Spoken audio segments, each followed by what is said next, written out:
Pengakuan pengemudi Fortuner pelat TNI ngaku adik jenderal, polisi benarkan adik pensiunan, sembunyi di rumah kakak. Seorang pria pengemudi Fortuner dengan plat TNI palsu hingga bersikap arogan saat berkendara di jalan tol akhirnya buka suara. Dilansir dari tribunmedan.com, setelah menabrak pengendara lain, pengemudi yang diketahui berinisial PWGA mengaku sebagai adik dari seorang jenderal TNI, Tony Abraham. PWGA sempat kabur setelah kasus ini mencuat ke publik. Polri TNI melakukan pengejaran terhadap pria tersebut. Selang beberapa hari, Polri TNI berhasil meringkus PWGA di rumah kakaknya pensiunan TNI. Ia ditangkap dan ditetapkan sebagai tersangka. PWGA ditangkap saat bersembunyi di rumah kakaknya di Pondok Kelapa, Jakarta Timur. Sementara mobil yang digunakannya ditutup pakai terpal mobil. Kanit 2 Subdit Resmob Ditreskrimum Polda Metro Jaya Kompol Anggi Fauzi Hasibuan mengatakan, yang bersangkutan tidak melakukan perlawanan saat ditangkap, dilansir tribunmedan.com pada Kamis, tanggal 18 April tahun 2024. Ia menyebut, sejak video percekcokannya dengan pengendara lain di jalan tol Jakarta Cikampek viral, PWGA tak lagi kembali ke rumahnya di Cempaka Putih, Jakarta Pusat. Mobil yang dikemudikannya ketika peristiwa terjadi pun disembunyikan di rumah C, namun, plat nomor palsu yang digunakan pelaku telah dibuang.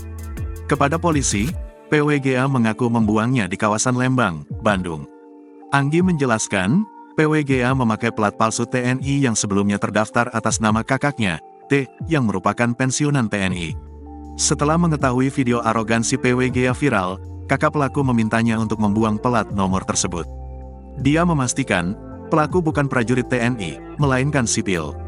Sementara kakak PWGA merupakan pensiunan TNI berpangkat perwira tinggi. Pelat dinas TNI yang digunakan PWGA sebelumnya terdaftar atas nama sang kakak. Namun, pelat ini terregister hanya sampai tahun 2018. Setelah pemutihan, pelat bernomor 84.337.00 tersebut terdaftar atas nama Marsda TNI, Purn. Asep Adang Supriyadi pada 2020. Kata Anggi, ketika diberikan pelat dinas oleh Mabes TNI, Asep merupakan dosen di Universitas Pertahanan.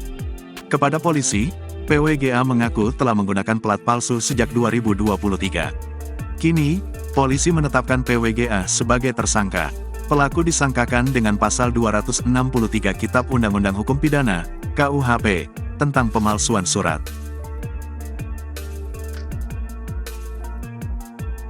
Download Tribun X sekarang, menghadirkan lokal menjadi Indonesia.